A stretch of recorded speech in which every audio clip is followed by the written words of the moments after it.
नमस्कार, मैं हूं प्रभाकर मणि तिवारी। आप देख रहे हैं मेरा एक खास कार्यक्रम पॉलिटिक्स विद प्रभाकर।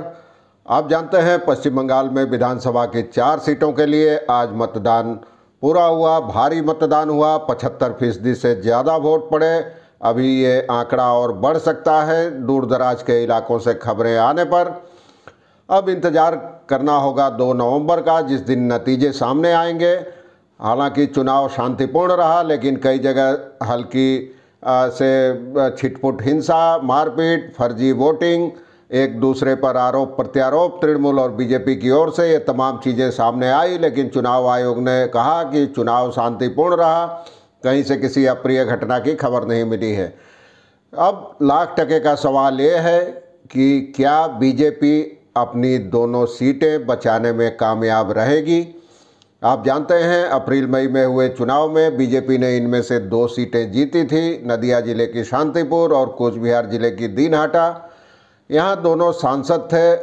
निशित प्रामाणिक दीनहाटा से जीते थे और जगन्नाथ सरकार शांतिपुर सीट से। निशित प्रामाणिक महज 57 सीटों से जीते थे, तो वहाँ बीजेपी की स्थिति कमज़ोर मानी जा रही है, लेकिन शांतिपुर में उसे काफ़ी मजबूत माना जा रहा है। मतुआ समुदाय का वर्चस्व है इलाके पर। और दूसरी बड़ी बात यह है कि तृणमूल कांग्रेस कभी यह सीट जीत नहीं सकी है। क्या होगा नतीजा, ये तो 2 तारीख को ही पता चलेगा, लेकिन तमाम कयास लगाए जाने लगे हैं। और भारी मतदान का जहाँ तक सवाल है, पश्चिम बंगाल में ये परंपरा ही रही है भारी मतदान की, तो इससे कोई पूर्वानुमान लगाना उचित नहीं होगा। आइए देखते हैं मतदान कैसा रहा। जैसे तो इस वीडियो को सब्सक्राइब करें, चैनल को सब्सक्राइब करें, मित्रों और परिजनों के साथ इस वीडियो को शेयर करें और घंटी का निशान भी दबा दें।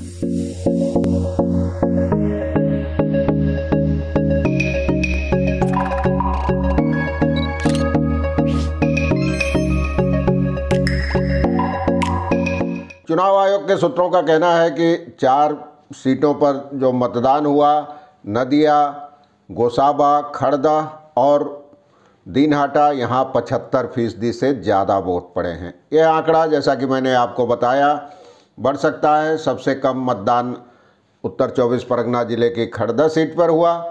अब चुनावी नतीजों का ऐलान 2 नवंबर को होगा और इस उपचुनाव के लिए 90 से ज़्यादा कंपनियां तैनात की गई थी, केंद्रीय रक्षा बलों की, सुरक्षा बलों की।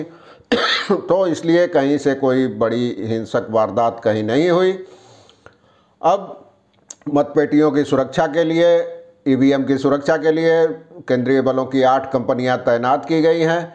और बीजेपी के लिए यह उपचुनाव एक तरह से अग्नि परीक्षा है, क्योंकि 4 विधानसभा सीटों में से 2 उसको मिली थी बीते चुनाव में। जैसा कि आपको मैंने पहले ही बताया, कूच बिहार जिले की दीनहाटा और नदिया जिले की शांतिपुर।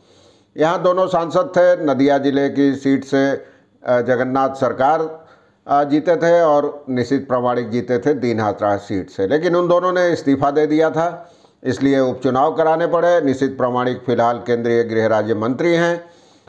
खड़दा विधानसभा सीट का जहाँ तक सवाल है, वहाँ तृणमूल कांग्रेस उम्मीदवार काजल सिन्हा जीते थे और बाद में कोरोना से उनका निधन हो गया था। चुनाव नतीजे आने से पहले ही उससे यह सीट खाली थी।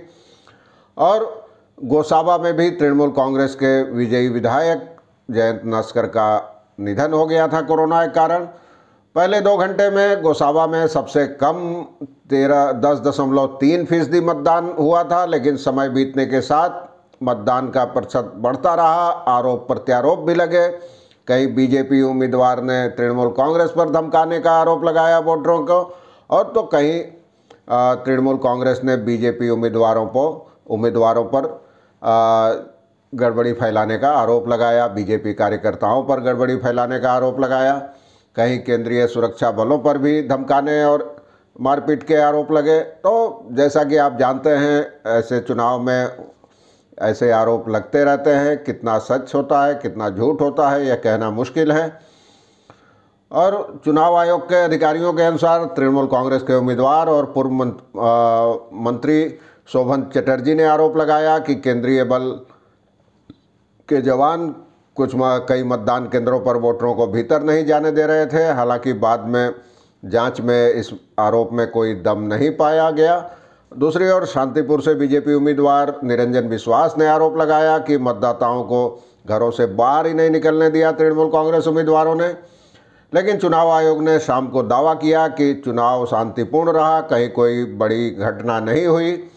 इसके लिए केंद्रीय सुरक्षा बलों का व्यापक इंतजाम किया गया था और सबसे ज़्यादा सुरक्षा बल तैनात किए गए थे बांग्लादेश की सीमा से सटे दीनहाटा चुनाव इलाके में, विधानसभा इलाके में। वहाँ 177 इस मतदान के दौरान माइक्रो ऑब्जर्वर थे और 760 मतदान केंद्रों पर वेबकास्टिंग की गई। कूच बिहार जिले में ही दीनहाटा विधानसभा सीट से बीजेपी उम्मीदवार अशोक मंडल ने आरोप लगाया कि तृणमूल कांग्रेस कार्यकर्ताओं ने उनको वोट डालने से रोकने का प्रयास किया। वे अपना वोट डालने जा रहे थे तो उनको रास्ते में रोकने की कोशिश की गई। ये आरोप प्रत्यारोप चलते रहते हैं। पिछली बार भी सुनने को मिला था, पिछले महीने जब 3 सीटों पर चुनाव हुए तो सुनने को मिला था अब 4 सीटों पर चुनाव है। अब लोगों की निगाहें, सबकी निगाहें 2 नवंबर पर टिकी है और यही सवाल पूछा जा रहा है कि क्या बीजेपी अपनी दोनों सीटें बचा पाएगी। हालांकि बीजेपी नेताओं का दावा है कि दोनों सीटें आसानी से जीत जाएंगे और हो सकता है बाकी 2 में से भी एक आध सीट उसके पाले में आ जाए। दूसरी ओर तृणमूल कांग्रेस नेताओं ने स्कोर 4-0 होने का दावा किया है, यानी चारों सीटें जीतने का दावा किया है। किसका दावा कितना खरा उतरता है, इसके लिए हमें कम से कम 48 घंटे 72 घंटे का इंतज़ार करना होगा। अब निगाहें 2 नवंबर पर। चलिए, उस दिन क्या होगा मैं आपको बताता रहूँगा, अपडेट देता रहूँगा। आज के लिए बस इतना ही। धन्यवाद, नमस्कार।